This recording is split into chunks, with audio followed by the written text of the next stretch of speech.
Hi guys, okay, so this is going to be part 2 of the quick series. You can do this as a standalone, or you could do the first one and then hook this one on. Now for this one you are going to need some toys with you. Now the official toys that I have are half dome, a yoga block and a yoga strap. Okay, anything that you can put your pelvis up on is just great. So a couple of books with maybe a thin blanket or a towel just to make them more comfy. A paperback, good thick paperback would do the job of this, and a belt or a scarf will do the job of this. Okay, you don't need to have official equipment to do it. These things are just kind of here because I'm a teacher and it looks better to have official equipment than carry a ton of junk around with you. Because the sun is doing its best to shine, I'm going to spin myself this way so that I'm not blinking at you constantly. So we're going to start with the half dome underneath your pelvis, or whatever you are using to prop your hips up on. And if you've done this series with me before and you know you don't need a half dome, or you don't need to push the hips up because you have no problem keeping both legs up towards the ceiling, then you could just skip that out, it's fine. So we're going to take the block, place it between your knees, and you want to put it so that it's this way with the short side looking at you, and then extend both legs up towards the ceiling or the sky. I'm going to shift back, see if I can try and get my feet, which is marginally more important than my head right now, just about. Okay, so I want you to begin to play with rotating the legs out and back to parallel. So the two knees turn away from each other, the inner thighs turn away from each other. Now what I want you to watch is that your block should move towards you and away from you as you rotate the legs out and back in. That tells you that you're rotating the thigh bones. Don't be conned by what your feet tell you, because they will tell you a lot of fibs. So when you're in your start position in your parallel, have a look at the gap between your heels, because there should be one right now because we've spaced the knees apart. When you rotate the legs out, notice if the heels come towards each other really a lot, like almost you could place your heels against each other and then rotate back to parallel. I'm going to come off the half dome to see if I can get my feet in camera more. Okay, so for some people, when they rotate out, they'll get this, where the heels come together and then they come apart, or you'll see the heels significantly move towards each other and move away. So I want you to notice if you have that going on, and if you do, we want to fix that. Even if you don't, following these instructions I found put a ton more work into my legs. So I want you to rotate out, and then I want you to fully extend your knee, which is why having your pelvis propped up can be really helpful. Then I want you to flex back the ankle. So if you did series 1, you will have practiced this with the strap around you. Then holding onto the block, I want you to think of holding onto the block but pressing the heels open, and then let all of that release. I'm going to spin around to the camera again. So you're here, you're going to rotate the legs out, straighten the knees. Now what you're not going to do is let the feet turn out more. That's not how you get the position. You hold the block and you just look at the heels and you try to see that you increase the gap there without turning the feet anymore, and then let it come in and release. So you'll be thrilled to know we're going to do that a few more times. Legs go up, they rotate out, the knee fully straightens, the ankle fully bends. So you look at the angle that your feet are pointing at. So let's say that if you're on a clock face, your feet are looking at 10 o'clock and 2 o'clock. They may be looking at something different, but whatever it is. So that doesn't change. As you hold the block, you think of the heels moving away from each other, but the feet, the toes, don't start to point to 3 o'clock and 9 o'clock, and then bring it back in. 2 more. I find 5 is often a number that people want to stop at. So knees fully extend, ankles fully flex, you've already rotated out or you're rotating out, and then as you hold the block, You also try to pull the heels a little further apart and then soften, bring the knees in. Okay, one more time. Extend the legs, rotate them out, fully straighten the knees, pull back on the ankles. As you hug the block, let the feet slightly open away from each other. And then let all of that release. Okay, so that's a lot of work right there. But now we're going to go back and just play with some of that orientation of the hip, the knee, the ankle. So you're going to grab your strap. Now it can be really helpful to hold the strap like this, where you have your first fingers pushing up into it, so you have a little bit of extra strap to play with. You're going to bring both knees in, so the pelvis rolls back. Okay, I deliberately want you to let the pelvis roll back into a bit of a tuck. So if you were to go down in a deep squat, the pelvis would tuck under as you got down towards the bottom. And then you're going to bring one foot as close to the strap, or as passing under the strap as you can. Now you can certainly hold the strap far forward, that might help you out. You might also find that if you really pillow the head up, and it might be more than what I've got, that also helps you to get closer. However, the strap is not the thing. The strap is like a good visual aid for you. You getting your foot under the strap right now is not the most important thing.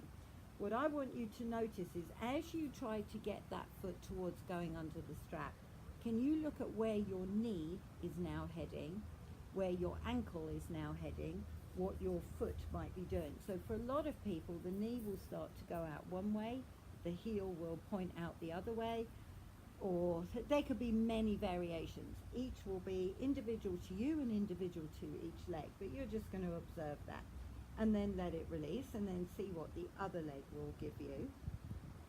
So as you come to that moment where you're about to pass under the strap, where is that knee heading? Where is that ankle heading? Where is that heel heading? Now as you come back to the first leg, I want you to linger and just see, could you change anything, no matter how fractionally tiny the change is? So if the knee is heading right, could you pull it in just a hair? If the foot is really, or the heel is really angling itself out somewhere, is there any way that you could fix that? Maybe you can feel the ankle is starting to let go. Could you fix that? And then let that leg relax. And then do the same thing with the other leg. You're going to linger at your nearest point so that you have a chance to try and square the knee up, shin up, foot up. So as you come back on this leg, if you had a dot between the ankle and the knee, you want to see, would those two dots line up, or is your leg angling out where one dot would be here, one dot would be there? And then change, come back to the other leg. And if the whole I can't get my legs near the strap thing is just getting to you mentally, put the strap down, because I really don't want you to get hung up on that. You could just bring your leg towards you. You'll see the same orientation. You'll see either you can't bend enough here, and actually that's as much knee bend as you're going to get, and that's your restriction. It can't come in this way anymore. Or you might notice that not only can you not bend the knee, but the ankle itself also can't pull itself back. There's no fast way through this. You just have to go back to series 1 and keep playing with those stretches to see if you can start to change what's happening. And you have to practice doing your squats as much as you can, and there's another video on here somewhere about doing your squat. Okay, so then we're going to bring the strap off to one side, and you're going to take your block, your book, whatever you have, and you're going to place that on the sole of one foot. And then you're going to see if you can straighten and bend this leg without losing the block. So that's the first challenge. Can you do that? I'm just going to come off the half dome again so you guys can see on camera, but if you need the half dome, use it. I'm not even sure that I'll be able to get back enough to show you all the way to the top. So when you do this, it's very interesting to watch your foot, because now the ankle can't kind of change. It's going to have to stay in a flex to be able to carry the block up and down. So you know that your block or your paperback or book or whatever you've chosen is square or rectangular.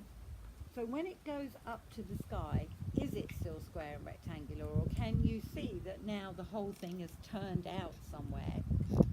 As you go up and down, is all of the surface of your foot touching the block or the book? Or do you notice, let's think of some of the things I've seen. So the most common one is that the toes are like this, away from the block.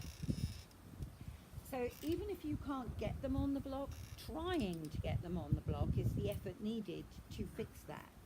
Same thing if it's your heel that's not going on the block, the outside edge, the inside edge. Once you eyeball it and you begin to play with it, those little tiny changes can add up to one big, really massive change. Okay, so then we're going to change sides, see what the other foot will give us. And what was interesting is, having had a plaster cast on this arm for a couple of weeks and then a dressing and the arm being held here for a period of time, is how much my gait changed, because this arm wasn't swinging when I was walking. I really struggled to do this on my left foot for a number of days once all that stuff came off, and it's made me really conscious of making sure that unless this arm is particularly carrying something when I'm walking, that it really does its job of swinging forward and back. Alright, so you're observing this foot, seeing what it's giving you.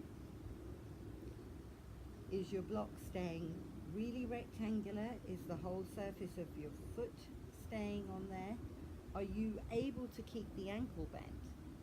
On this side, the ankle likes to not hold that bend. It likes to kind of slightly tip the block away. I can feel it's a lot of work to keep that ankle in position. Whether the leg fully straightens or not is not the goal. The goal is for you to watch what's happening at your ankle and at your foot, and to be able to make minute corrections to try and make holding the block better. So the foot is really holding it, the block is staying square. Okay, so then we're going to tip that off. We're going to go back to the strap. And the last exercise in this series, last two exercises in this series, you're going to bring your strap back with the finger poking into it. Now both legs come into something of a squat position, and you're going to see if you can pass both legs under the strap, up the head side, under the strap, and up the other side. Now, if like before, there is not a cat in hell's chance of your leg going under the strap, and you've propped your head up and you've propped your pelvis up, just take the strap away. It doesn't change what your hip, knees and ankles do. You can still imagine a strap is there, and you can still observe what your legs do. The strap is just a good visual reference. And what you're looking for is, when you bring the knees through and the feet through, how much do the knees have to open and the feet point towards each other? Can you fix anything about that? How much are you losing the ankle bend as your feet pass under and up? Are you able to imagine you've got a block on each foot and keep that as the feet pass under and up?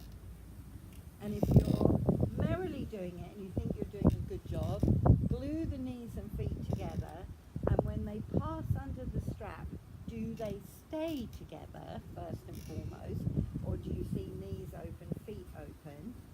If they're staying together, just watch that both knees are slightly shifting off to one side. So I have a tendency for both knees to go a little right and the ankles to go a little left. That's the thing that I'm working on. Alright, then we're going to finish the series now by attaching the strap to your right shin. Now if you need to, you can bend the knee. It really doesn't matter. You just need to glue your right shin and the strap together. And then you're going to lower the left leg as low as you can without the back ribs popping off the floor, and then bring the leg back up. Now, as this leg goes down and up, there's a few things that you're going to have to feel because it's difficult to see.